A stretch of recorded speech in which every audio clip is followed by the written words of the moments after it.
Hey everyone, this is a brand new episode of CNB Bazaar Buzz. I'm Siddharth Vinayak Patankar. On today's program, we bring you two car reviews. The Volvo XC60 is ready to roll. This is the new second generation car and we have the full review. And interestingly, similar sized and similar attribute, that is the NX 300h from Lexus. Yes, it's a hybrid. That review is coming up as well.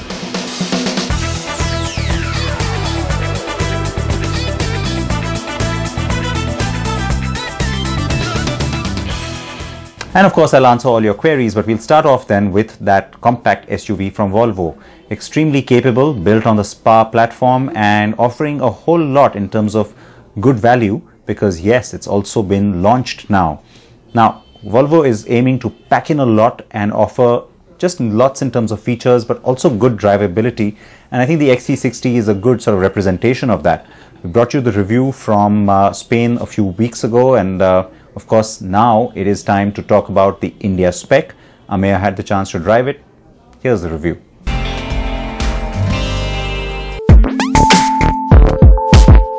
The premium mid-size SUV segment has seen a boom in India recently with the addition of the more affordable Jaguar F-Pace and even Lexus's NX 300h, which will go on sale soon.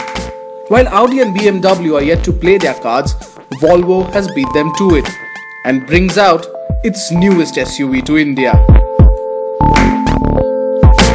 What a fantastic background it is. The sun, the sand, the sea and the XC60. The second generation that too, and it's finally come to India.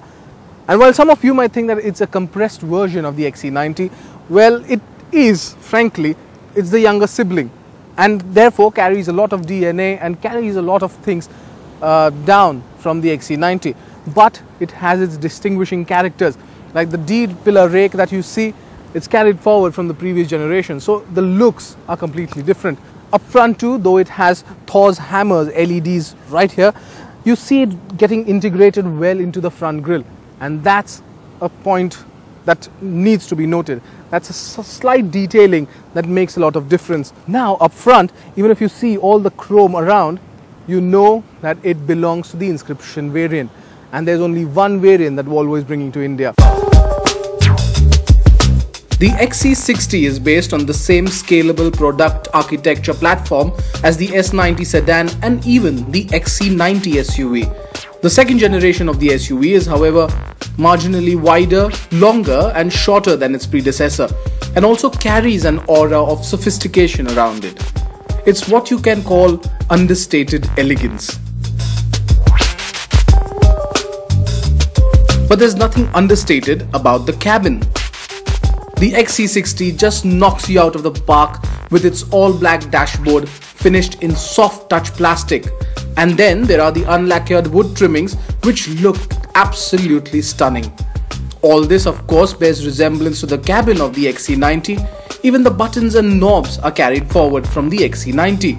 Then there's the 9-inch center touchscreen with the Senses infotainment system, which is very user-friendly.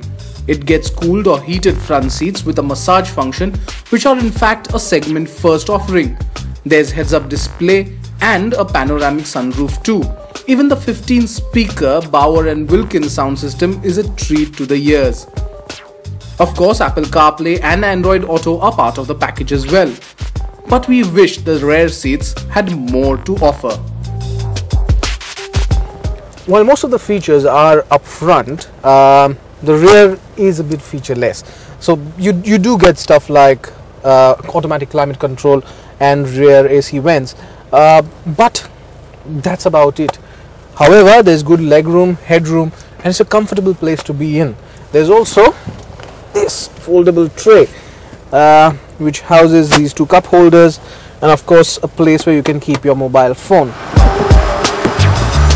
So, if you're planning to be chauffeur-driven in this one, you need to think twice. But if you're planning to drive it yourself, well, that's a whole different story.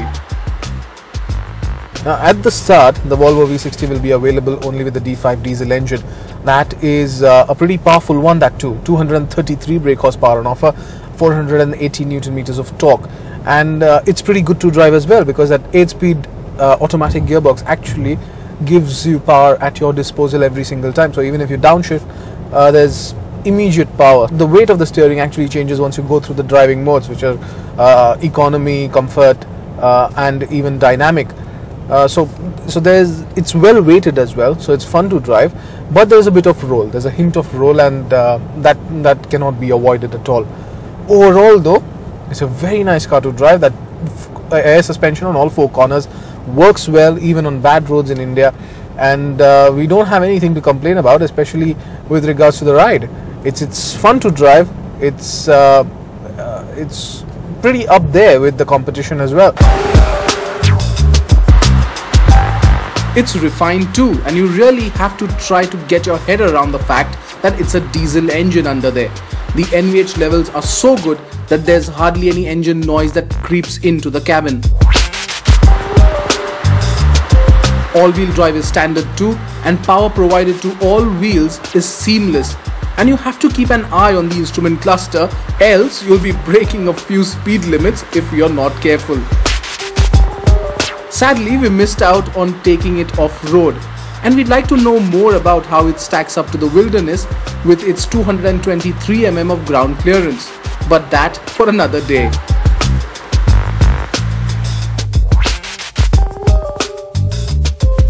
Of course, there are safety features on offer. It's a Volvo, right? There are driver assist features like 360-degree camera, semi-automatic parking, blind spot assist, and lane departure warning. In fact, the XC60 also sees radar-based safety features like adaptive cruise control, which works extremely well even on Indian soil. All that said, Volvo makes a case for itself once again. The XC60 is agile, smooth, sophisticated, and a treat to drive. And at 55,90,000 rupees, mind you, it comes to India as a CBU. Considering all this, there's a lot that packs into this car to make it a value for money offering in the segment. Your thoughts on the XC60 are welcome, and as always, I'll also look for your feedback or any questions you have. Speaking of which, let's quickly jump into some of them that have already come in. I have answers for you.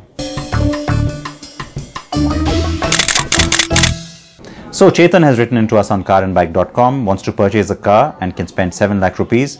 It's great, Chetan, that you already have a short list: Honda Amaze or Jazz, Maruti Suzuki Baleno or Desire. The priorities: good value for money, good feature wise, low maintenance, and great resale value. Now, those are the things everybody looks for, but it's nice that you spelled it out, because typically I would have said the Jazz makes a lot of sense. It's well built, it's spacious, it's practical, and it's a little premium. But even though Hondas are not difficult to maintain, they're not expensive to maintain, you have talked about good resale value and can't get better than Maruti when it comes to that criteria. So really, you have to go with the new Desire. It's well built, it gives you a lot of space on the inside, and it's good on features. It's also pretty good value. So yeah, I'm going to say that the Desire probably fits your bill the best. Anand is asking the age-old question: help me choose between the Toyota Fortuner and the Ford Endeavour. Looking forward to a long-term ownership with urban driving, good engine response during highway driving. Please help.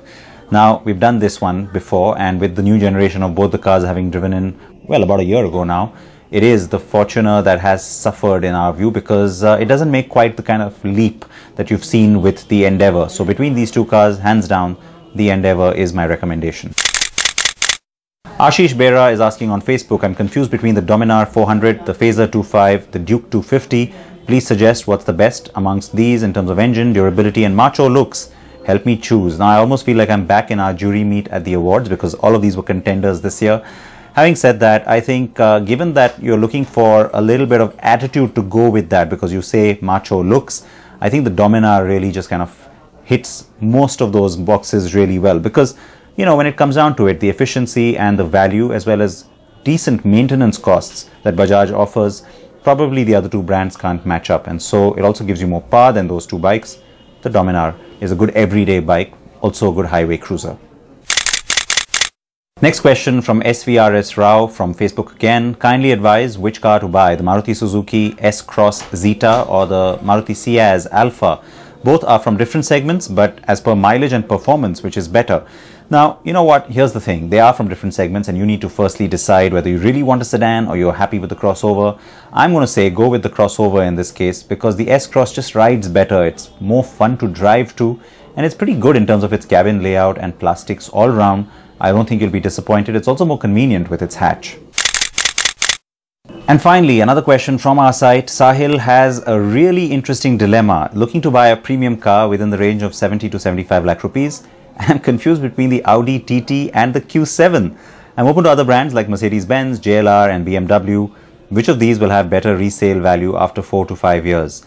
Well, seeing how the market is right now, I think the correct answer to that last part of your question, Mercedes-Benz. But having said that, I can't quite figure out what you're looking for, because on the one hand you're talking about the TT, which is an out-and-out sporty ride, and on the other side is a nice big Hulk, the Q7. Q7 is more practical, the TT isn't, but the TT drives really well. So if it's something like that you're looking for, but you want to also get in a little bit of practicality, hey, maybe you could consider the A5, because it gives you sedan-like proportions and yet a nice sporty sort of ride. So perhaps a little more practical than the TT, but you know what, the minute you put the TT into that equation, if you want driving pleasure, go with the TT. Now, should you consider one of the other brands? Sure, I mean, the Velar will be here in January, and that'll kind of start at that same price point.